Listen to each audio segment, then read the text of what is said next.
Hello guys, again, welcome back again sa ating sharing sa Bread of God. So today, dito tayo mag-focus sa 1:15. Dito guys, babasahin ko sa inyo verse 13 hanggang sa 27.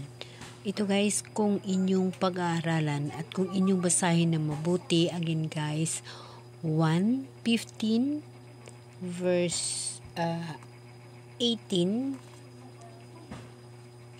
to 27. Napakaganda ang mga ibig sabihin ng mga nakasulat or nakasaad dito. Kung atin lamang himay-mayin ang bawat pangyayari sa Bible at unawain natin ng mabuti, talagang maunawaan natin ang bawat nakasaad nito. Pero bago natin lahat maunawaan ng mga bagay na yan, kailangan na ang Holy Spirit mananalaytay sa puso natin at isipan upang maunawaan natin ang mga bagay na ito. Nakasaad sa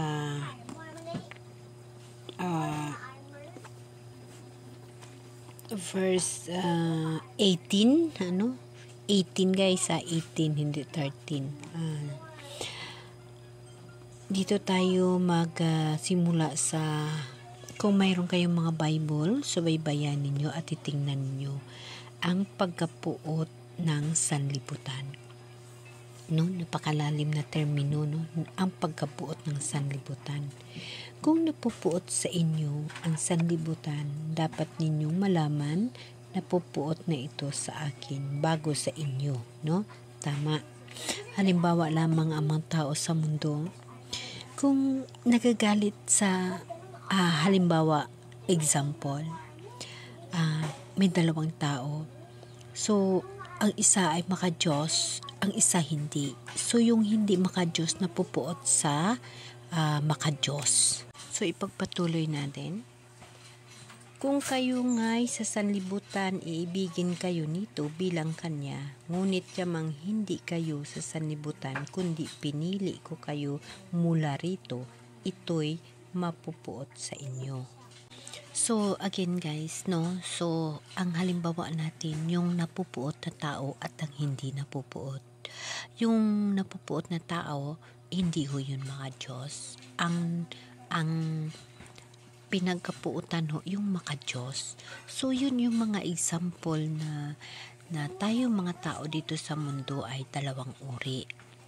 Yung nakikilala at namumuhay kasama ang Diyos at ang mga tao na baliwala lamang ang Diyos. So, yun nga sinabi ni Jesus, sinabi dito sa bersikulo na ito na kung kayo nga'y sa sanlibutan, iibigin kayo nito bilang kanya. Yung ibig sabihin, sa sanlibutan, yung napupuot, kung nagiging kasama kayo doon sa sanlibutan na yun, na laging napupuot, may galit, may mga ginagawang hindi magaganda ayon sa mata ng Diyos, magiging magkaibigan kayo, ibigin din kayo nun ng mga ganong mga klaseng tao. Ngunit nga ay kayo ay maka-Diyos, kaya pinili kayo ng Diyos mula sa mga kasamang tao na yun. Kayo ang pinili ng Diyos mula kayo sa sanlibutan na napupuot ng mga tao.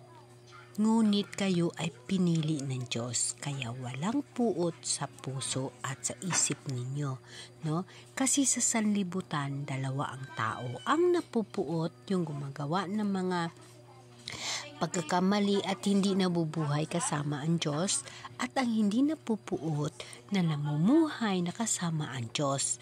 So, sinabi ni Jesus, kung kayo nga'y sa sanlibutan, kung baga, ang napupuot na yun nasa sanlibutan, kung ang hindi napupuot ay kasama siya doon, ibigin kayo ng mga tao ng napupuot, magkasama na kayo. Ngunit, dahil kayo ay pinili ng Diyos, pinili kayo ng Diyos mula sa sanlibutan ng mga grupong napupuot na mga tao, kaya kayo ay mahal ng Diyos. Pinili niya kayo mula doon, kaya kayo'y namumuhay na kasama ang Diyos. So, ipagpatuloy natin dito sa verse 20, napakaganda ang kanyang sinabi. No? Alalahanin ninyo ang sinabi ko sa inyo. Walang aliping higit kaysa kanyang Panginoon.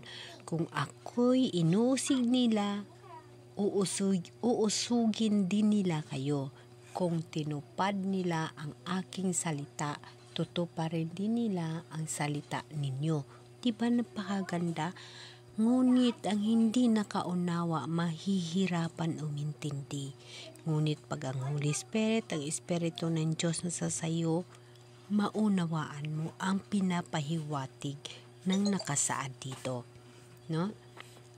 Alalahanin ninyo ang sinabi ko sa inyo. No? Walang aliping higit kaysa kanyang Panginoon. Sa makatuwid, tayong maka-Diyos, tayong naniniwala sa Diyos at nabubuhay sa Diyos at nagtuturo sa Diyos ng kanyang mga salita sa ating kapwa. Tayong pinili mula sa sanlibutan ng napupuot. Tayo hong pinili na namumuhay na kasama ang Diyos. Ang ibig sabihin, example, noong si Jesus nagturo ng salita niya sa buong katauhan, ay inuusig sa sinusundan sa ng buong tao. Sinusundan sa ng katauhan. Sinusundan siya upang pakinggan ang salita ng Diyos ni Jesus Christ. So tayong pinili sa sanlibutan ng mga na napupuot. Kung tayo'y magturo, kung tayo lahat, either pastor ka, pari ka, or ano ka man dyan na katungkulan, basta mula sa Diyos o nagtuturo tungkol sa Diyos, uusugin ka ng tao, susundin ka nila, pakinggan kanila. Yun ang pahiwatig dito sa alalahanin ninyo ang sinabi ko sa inyo, walang aliping higit kaysa kanyang Panginoon. Kung ako'y inuusig nila, uusigin din nila kayo. Kung tinupad nila ang aking salita, tutuparin din nila ang salita ninyo. Di ba napakaliwanag? So tayo na pinili mula doon sa sanlibutan na napupuot.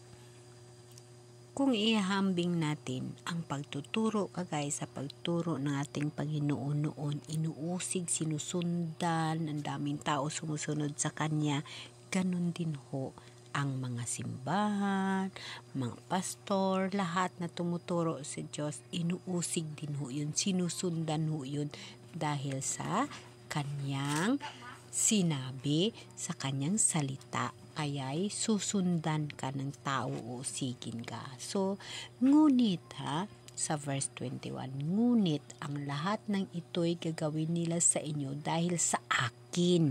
O, diba? Nakalagay, dahil sa akin, sapagkat hindi nila nakikilala ang nagsugo sa akin. O, diba? So, mahirap unawain, diba? So, ang binasa ko sa inyo ngayon is nasa verse 15 hanggang 1:15 verse 18 to 21. So ipagpatuloy natin ang susunod na verse para maunawaan natin ang talagang tinutukoy ng propesiyang ito. Ngunit sana naunawaan na ninyo ang sinasabing inuusig, hindi inuusig na kinakalaban. Inuusig, sinusundan dahil nagtuturo ka sa salita ng Diyos. No? At yung napupuot sa sanlibutan at ang hindi napupuot na pinili ng Diyos. Amen? Amen.